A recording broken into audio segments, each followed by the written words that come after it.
ಅವರ ತಪ್ಪೇನು? ವೃದ್ಧ ದಂಪತಿಯ ಕೊನೆ ನಿರ್ಧಾರ. ನಾವು ಎಲ್ಲಿದ್ದೇವೆ?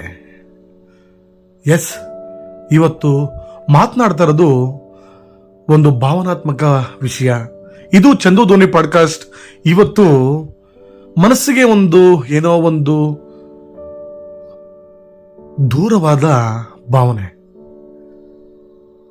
ಕಣ್ಣಂಚಲ್ಲಿ ಒಂದಿಷ್ಟು ನೀರು. ಆದ್ರೂ ವಿಷಯ ಮುಟ್ಟಿಸಬೇಕಾಗಿರೋದು ನನ್ನ ಕರ್ತವ್ಯ. ಒಬ್ಬ 80 ವರ್ಷದ ವೃದ್ಧ, ಒಬ್ಬ 73 ವರ್ಷದ ವೃದ್ಧೆ, ಜೀವನ ಪೂರ್ತಿ ಒಟ್ಟಿಗೆ ಬದುಕಿದ ದಂಪತಿ ಕೊನೆಯ ಕ್ಷಣದಲ್ಲಿ ಒಟ್ಟಿಗೆ. ಆದ್ರೆ ಹೇಗ್ ಗೊತ್ತಾ? ರೈಲು ಹಳಿಗಳ ಮೇಲೆ. ಇದು ಹಾಸನದ ಸುದ್ದಿ ಅಲ್ಲ ಸ್ನೇಹಿತರೆ, ಇದು ನಮ್ಮ ಮನಸ್ಸಿನ ಮರಣ ಘೋಷಣೆ. ಡೇವಿಡ್, ಮೇರಿ ಹೆಸರೇನು ಸುಂದರ ಅಲ್ಲವೇ? ಆ ಹೆಸರಿನಲ್ಲಿ ಎಷ್ಟು ಕನಸುಗಳಿರಬಹುದು, ಎಷ್ಟು ತ್ಯಾಗಗಳಿರಬಹುದು, ಎಷ್ಟು ಮಕ್ಕಳಿಗಾಗಿ ಹಗಲು ರಾತ್ರಿ ದುಡಿದ ಬದುಕು ಇರಬಹುದು. ಆದ್ರೆ ಕೊನೆಯಲ್ಲಿ ಏನಾಯಿತು? ನಮ್ಮನ್ನು ನೋಡಿಕೊಳ್ಳೋರಿಲ್ಲ. ಈ ಒಂದು ಸಾಲು ಸಾಕು ಈ ಸಮಾಜವನ್ನ ನಾಚಿಸೋಕೆ. ನಾವೇನು ಮಾಡ್ತಾ ಇದ್ದೀವಿ? ಇನ್ಸ್ಟಾಗ್ರಾಮ್ನಲ್ಲಿ ರೀಲ್ಸ್ ಮಾಡ್ತಾ ಇದ್ದೀವಿ, ಫೇಸ್ಬುಕ್ನಲ್ಲಿ ಹ್ಯಾಪಿ ಫ್ಯಾಮಿಲಿ ಅಂತ ಫೋಟೋ ಹಾಕ್ತಾ ಇದ್ದೀವಿ, ಫ್ಯಾಮಿಲಿ ಈಸ್ ಎವ್ರಿಥಿಂಗ್ ಅಂತ ಕೋಟ್ ಹಾಕ್ತಾ ಇದ್ದೀವಿ. ಆದ್ರೆ ಮನೆಯೊಳಗೆ ಒಬ್ಬ ವೃದ್ಧ ಅಮ್ಮ ಕೂತು ಅಳ್ತಿದ್ದಾಳೆ, ಒಬ್ಬ ಅಪ್ಪ ಮೌನವಾಗಿ ಗೋಡೆಯನ್ನೇ ನೋಡ್ತಾ ಇದ್ದಾನೆ.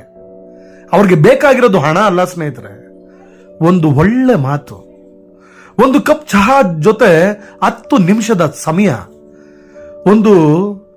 ನಿಮಗೆ ಏನಾದ್ರೂ ಬೇಕಾ ಅನ್ನೋ ಪ್ರಶ್ನೆ ಮಾತ್ರ.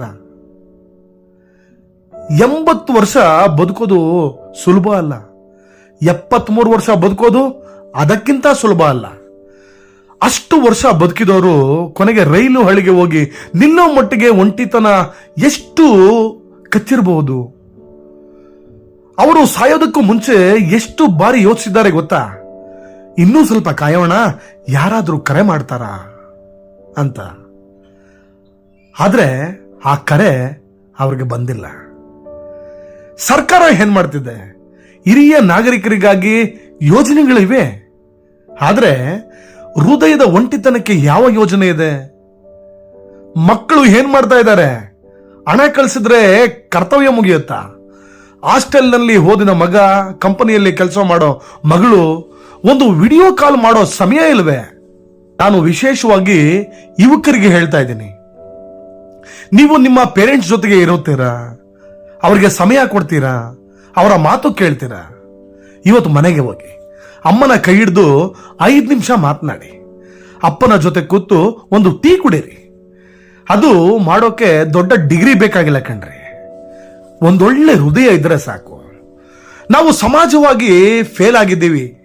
ಒಬ್ಬ ವೃದ್ಧ ದಂಪತಿ ರೈಲಿಗೆ ಸಿಗೋವರೆಗೂ ಅವರು ಒಂಟಿಯಾಗಿದ್ರು ಅಂದ್ರೆ ನಾವು ಎಲ್ಲರೂ ಅಪರಾಧಿಗಳು. ಇದು ಸೂಸೈಡ್ ಸ್ಟೋರಿ ಅಲ್ಲ, ಇದು ಸೈಲೆಂಟ್ ಮರ್ಡರ್ ಬೈ ಲೋನ್ಲಿನೆಸ್. ಇನ್ನೊಂದು ಡೇವಿಡ್, ಇನ್ನೊಂದು ಮೇರಿ. ಹಳ್ಳಿಗಳ ಕಡೆ ನಡೆದು ಹೋಗ್ಬಾರ್ದು. ಇವತ್ತು ಈ ವಿಡಿಯೋ ನೋಡ್ತಾ ಇದ್ದೀರಾ ಅಂದ್ರೆ ಒಂದು ಕೆಲಸ ಮಾಡಿ, ನಿಮ್ಮ ತಂದೆ ತಾಯಿಗೆ ಒಂದು ಫೋನ್ ಮಾಡಿ. ಇಲ್ಲ ಅಂದ್ರೆ ಈ ಒಂದು ದಿನ ಸಹ ಲೇಟ್ ಆಗ್ಬೋದು.